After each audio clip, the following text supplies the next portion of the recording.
Perkenalkan, nama saya Naili Karmila dengan NIM 055. Nama saya Galisa Putri, NIM 030.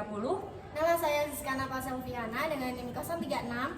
Nama saya Syafira Loreta Bilkis dengan NIM 061. Nama saya Azhara Nisa Fitri dengan NIM 019. Nama saya Ilma Sofiatun, NIM 017. Nama saya Ayu Fatima Azhara, NIM 010. Nama saya Zara Ananda Putri, NIM 013. Di sini kami akan membuat penyuluhan yang bertema Pendidikan Budaya Anti Korupsi.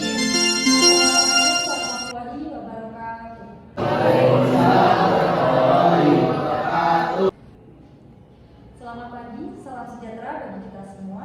Salam Om Swastiastu, Namo Buddhaya, salam kebajikan. Yang terhormat Ibu Azhara Naini, Sarjana Pendidikan selaku Ibu Kepala Desa Samborjo, serta hadirin sekalian yang saya banggakan, kami sangat senang dan berterima kasih atas kehadirannya di sini. Hari ini merupakan momen penting dalam upaya membangun sebuah desa yang lebih berintegritas untuk mewujudkan desa anti korupsi.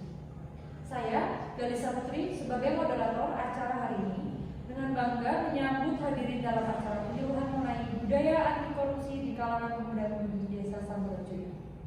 Mari kita buka pikiran dan hati kita untuk menerima informasi yang bermanfaat ini, dan kita bersama-sama menjadikan desa kita sebagai contoh budaya anti korupsi.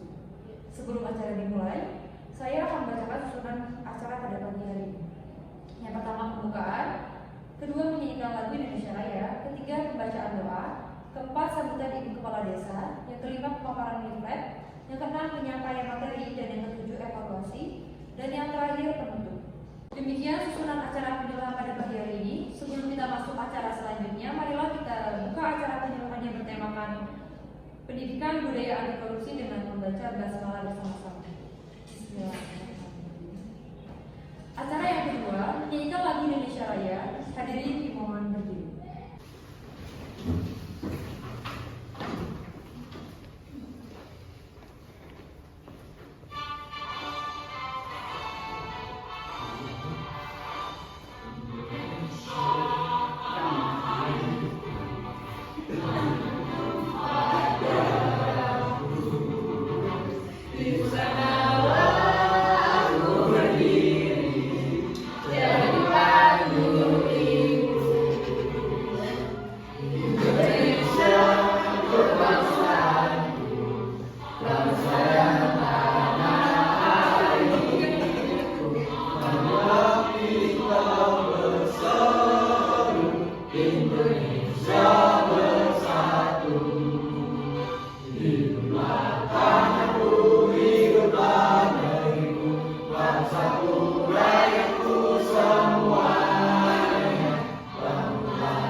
Hadirin dimohon untuk duduk kembali.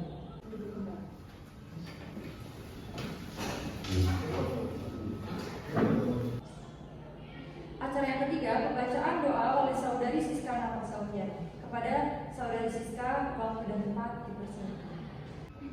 Assalamualaikum warahmatullahi wabarakatuh. Waalaikumsalam warahmatullahi wabarakatuh. Om Swastiastu, Namo Buddhaya, salam kebajikan. Izinkan saya memimpin doa menurut agama Islam untuk pemeluk agama lain bisa berdoa sesuai keyakinan masing-masing. Bismillahirrahmanirrahim. Al-Hadiyah wa amati kulli hadin solihah. Al-Fatihah.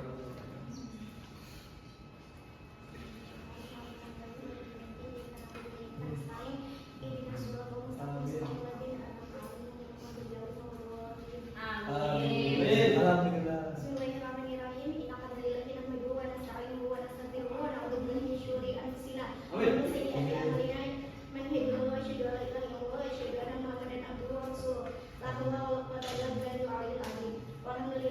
alamin. Wassalamualaikum warahmatullahi wabarakatuh. Waalaikumsalam warahmatullahi wabarakatuh. Terima kasih kepada saudari Siska. Acara yang keempat, sambutan Ibu Kepala Desa Saburejo. Kepada Ibu Azhara Naini, Sarjana Pendidikan, waktu dan tempat dipersilakan. Terima kasih moderator. Assalamualaikum warahmatullahi wabarakatuh. Waalaikumsalam warahmatullahi wabarakatuh. Yang terhormat rekan-rekan pemuda desa Saburejo serta teman-teman mahasiswa dari Poltekkes Pekalongan. Pertama-tama marilah kita panjatkan syukur kehadirat Allah SWT yang karena berkat rahmat dan hidayahnya sehingga kita semua dapat berkumpul di ruangan ini dalam keadaan sehat walafiat. Terima kasih kepada para mahasiswa Poltekkes Pekalongan yang sudah menyempatkan waktunya untuk datang ke desa kami dengan memaparkan penyuluhan tentunya yang sangat menarik ini.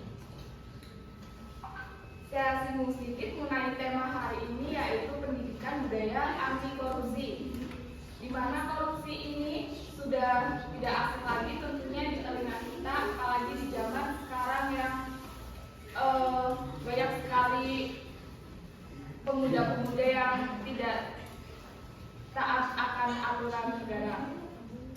Saya harap kita semua dapat menyimak materi yang diberikan oleh para mahasiswa Poltekkes Pekalongan ini dengan seksama karena kita semua sebagai generasi muda tentunya harus melek terhadap bahaya korupsi demi kelangsungan negara kita. Terima kasih sambutan dari saya. Mohon maaf apabila ada tutur kata yang kurang berkenan di hati saudara-saudara semua. Saya kembalikan ke moderator. Terima kasih. Wassalamualaikum warahmatullahi wabarakatuh. Terima kasih kepada Ibu Azhara atas sambutan yang telah diberikan. Acara yang keempat, pembagian nilai oleh saudari Ayu, waktu dan tempat dipersilakan. Baik, terima kasih kepada moderator atas kesempatan yang telah diberikan. Jadi, di sini saya izin untuk membagikan leaflet yang berisi mengenai pendidikan budaya anti korupsi bagi pemuda desa. Sebelumnya, saya izin untuk membagikan leaflet terlebih dahulu. Saya izin bertanya ya, kalian para hadirin, apakah tahu leaflet itu apa? Jadi leaflet ini merupakan bahan ajar yang digunakan pada penyuluhan kali ini. Di sini leaflet ini berisi mengenai pengertian tentang korupsi, bahaya korupsi, jenis korupsi, dampak korupsi dan pencegahan korupsi di masyarakat. Untuk lebih jelasnya materinya akan dipaparkan oleh rekan saya. Baik, acara selanjutnya yaitu pemaparan materi yang akan disampaikan oleh saudari Dila Sofiatun. Waktu dan tempat dipersilakan. Ya, terima kasih kepada Mbak Moderator atas waktu dan tempatnya. Di sini saya akan memaparkan materi tentang pendidikan budaya anti korupsi. Ada yang tahu apa itu korupsi? Enggak. Kalau begitu saya bahas di sini. Ya, yang pertama yaitu pengertian. Apa itu korupsi? Apa itu korupsi? Yang pertama yaitu kata korupsi berasal dari bahasa Latin corruptio atau corruptus. Corruptio memiliki arti beragam yakni tindakan merusak atau menghancurkan. Corruptio juga diartikan kebusukan, keburukan, kejahatan, ketidakjujuran, dapat disuap, tidak bermoral, penyimpangan dari kesucian, kata-kata atau ucapan yang menghina atau memfitnah. Jadi bisa disimpulkan bahwa korupsi di sini yaitu tindakan yang tidak bermoral dan sangat tercela ya teman-teman. Selanjutnya, kata corruption masuk dalam bahasa Inggris menjadi kata corruption atau dalam bahasa Belanda menjadi korupti. Kata korupti dalam bahasa Belanda masuk ke dalam pembendaharaan Indonesia menjadi korupsi. Menurut Kamus Besar Bahasa Indonesia atau KBBI, korupsi adalah penyelewengan atau penyalahgunaan uang negara berupa perusahaan, organisasi, yayasan, dan sebagainya untuk keuntungan pribadi atau orang lain. Definisi lainnya dari korupsi disampaikan World pada tahun 2000, yaitu korupsi adalah penyalahgunaan kekuasaan publik untuk keuntungan pribadi. Definisi World ini menjadi korupsi. Pengertian korupsi juga disampaikan oleh Asian Development Bank atau ADB, yaitu kegiatan yang melibatkan perilaku tidak pantas atau melawan hukum dari pegawai sektor publik dan swasta untuk memperkaya diri sendiri dan orang-orang terdekat mereka. Orang-orang ini juga membujuk orang lain untuk melakukan hal-hal tersebut dengan menyalahgunakan jabatan. Ya, selain pengertian dari korupsi, di sini juga ada komponen dari korupsi. Apa saja komponen korupsi? Yaitu ada 5. Yang pertama yaitu korupsi adalah sebuah perilaku. 2. Ada penyalahgunaan wewenang dan kekuasaan. 3. Dilakukan untuk mendapatkan keuntungan pribadi atau kelompok. 4. Melanggar hukum atau menyimpang dari norma dan moral. 5. Terjadi atau dilakukan di lembaga pemerintah atau swasta. Selanjutnya ada bahaya-bahaya korupsi. Yang pertama, bahaya korupsi terhadap masyarakat dan individu.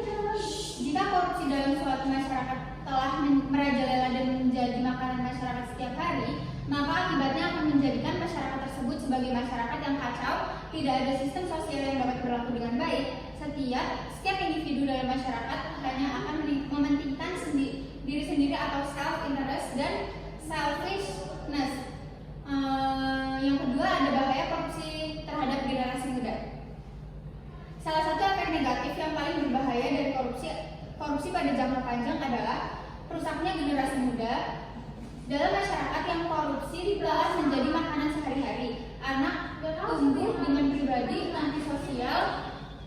Selanjutnya generasi muda akan menganggap bahwa korupsi sebagai hal biasa atau bahkan budaya, sehingga perkembangan pribadinya menjadi terbiasa dengan sifat tidak jujur dan tidak bertanggung jawab.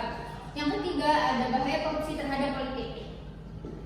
Kekuasaan politik yang dicapai dengan korupsi akan menghasilkan pemerintah dan pemimpin masyarakat yang tidak legitimate di mata publik.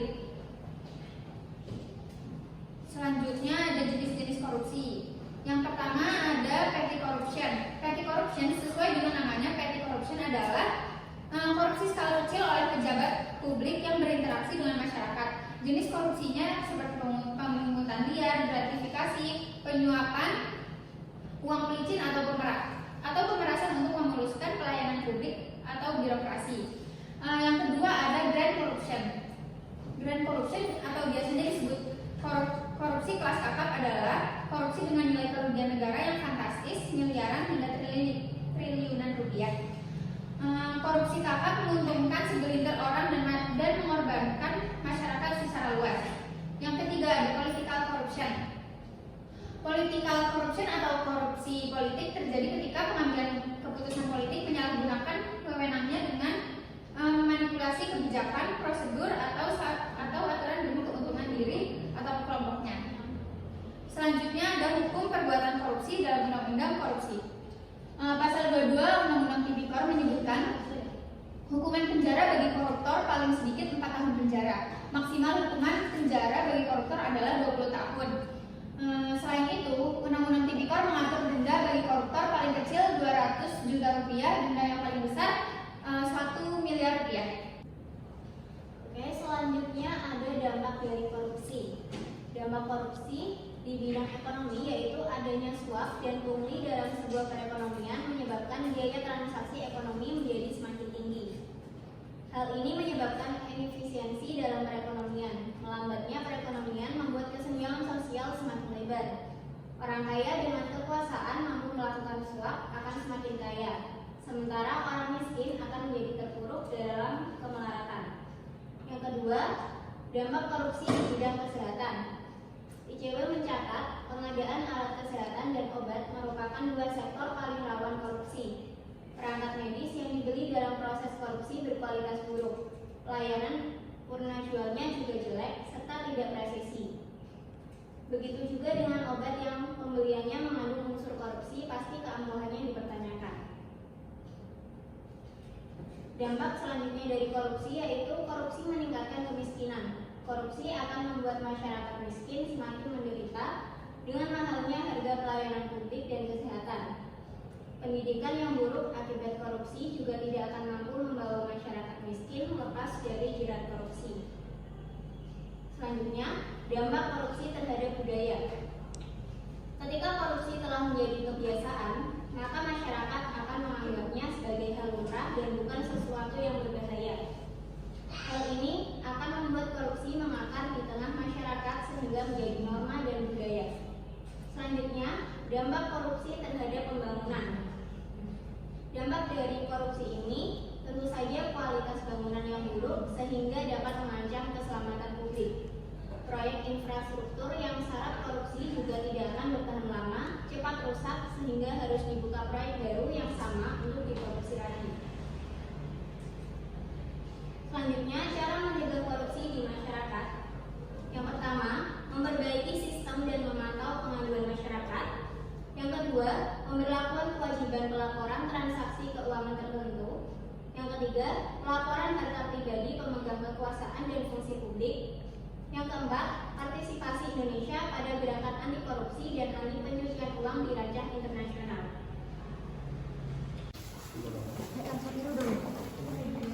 Baik, untuk para hadirin, di sini saya akan melakukan ice breaking. Boleh berdiri sebentar untuk melakukan pendinginan. Untuk para hadirin bisa menghadap ke kanan, semua.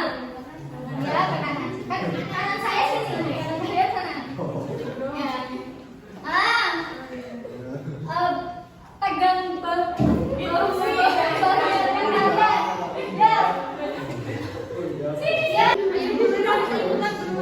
Ayo.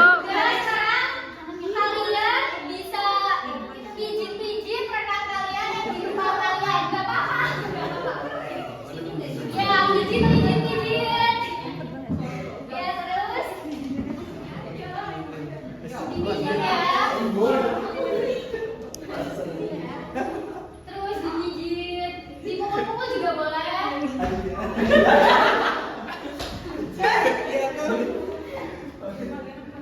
Ya, gimana rasanya dipijit, gimana rasanya?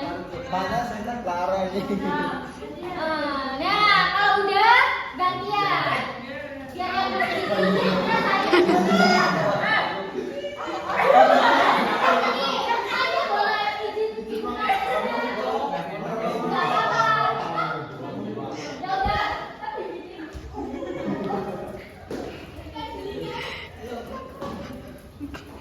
Terus dipijit terus. Ya, gimana enakan? Ya, hadirin dimohon untuk duduk kembali. Terima kasih. Baik, pemaparan materi telah selesai disampaikan. Lalu acara selanjutnya yaitu sesi tanya jawab. Bagi rekan-rekan yang ingin bertanya bisa angkat tangan.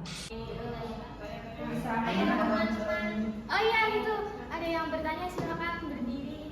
Perkenalan nama dulu. Oke, perkenalkan nama saya Muhammad Bintang. Saya mau bertanya.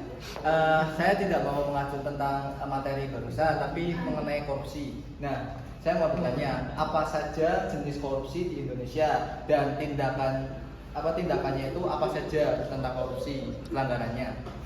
Terima kasih. Iya, terima kasih ya buat Muhammad Bintang. Siapa nama panggilannya? Bintang. Oh iya. Buat Mas Bintang, terima kasih atas pertanyaannya. Saya acungin jempol buat nyalinya ya, udah bertanya tentang korupsi. Apa saja jenis korupsi dan juga tindak pidananya ya? Iya, yang pertama dalam Undang-Undang Nomor 31 Tahun 1999 yang telah diubah dengan UU Nomor 20 garis miring 2011 tentang pemberantasan tipikor. Terdapat 13 buah pasal yang membahas jenis-jenis korupsi. Korupsi dirumuskan menjadi 30 jenis, tapi pada dasarnya dapat dikelompokkan menjadi 7 jenis sebagai berikut. Yang pertama yaitu kerugian keuangan negara, 2 suap menyuap, 3 penggelapan dalam jabatan, 4 pemerasan, 5 benturan kepentingan atau conflict of interest dalam pengadaan, dan juga yang terakhir gratifikasi. Dan ada pula tindak pidana lain yang berkaitan dengan tindak pidana korupsi yang tertuang undang-undang antara lain. Yang pertama menentangi proses pemeriksaan perkara korupsi. Yang kedua, tidak memberi keterangan atau memberi keterangan yang tidak benar. 3, bank yang tidak memberikan keterangan rekening tersangka. 4, saksi atau ahli yang tidak memberi keterangan atau memberi keterangan palsu. 5, orang yang memegang rahasia jabatan tidak memberikan keterangan atau memberikan keterangan palsu. Nomor 6, saksi yang membuka identitas pelapor. Apakah sudah jelas, Mas Muhammad Bintang? Sudah, ya. Terima kasih. Mungkin ada yang mau ditanyakan lagi mengenai tindak pidana korupsi? Perkenalkan, nama saya Maula, izin bertanya, apakah seseorang yang telah melewati masa hukuman penjara dan bebas demi hukum atas kasus korupsi berarti sudah bebas dari ikatan hukuman atau sanksi? Bagaimana nasib PNS yang dijatuhi hukuman 1 tahun penjara dan telah menjalaninya serta bebas demi hukum? Apakah yang bersangkutan akan dipecat? Terima kasih. Ya, terima kasih atas pertanyaannya. Oke, baik, terima kasih atas pertanyaannya Mbak Maura. Izin menjawab. Pegawai negeri sipil atau PNS yang telah divonis bersalah dan dihukum penjara berdasarkan putusan pengadilan yang telah memiliki kekuatan hukum tetap karena melakukan tindak pidana korupsi diberhentikan tidak dengan hormat berdasarkan pasal 87 ayat 4 huruf D Undang-Undang Nomor 5 Tahun 2014 tentang aparatur sipil negara dan pasal 250 Peraturan Pemerintah Nomor 11 Tahun 2017 tentang manajemen pegawai negeri sipil. Apakah bisa diterima? Ya, mungkin izin menambahkan Mbak Maura, dari hukum dan juga sanksi buat yang korupsi itu tidak hanya hukum pidana, tetapi juga hukum tentang sanksi sosial sendiri. Karena kan tindak korupsi sendiri kan suatu tindakan yang tidak bermoral ya. Jadi di masyarakat itu terkadang juga mengalami sanksi sosial seperti dikucilkan dari masyarakat itu sendiri. Ya, terima kasih Mbak Maura. Bisa diterima? Bisa. Demikianlah serangkaian kegiatan penyuluhan pendidikan budaya anti korupsi. Semoga materi yang disampaikan dapat bermanfaat bagi kita semua. Saya selaku pembawa acara mengucapkan terima kasih dan mohon maaf apabila ada kata yang kurang berkenan. Terima kasih. Wassalamualaikum.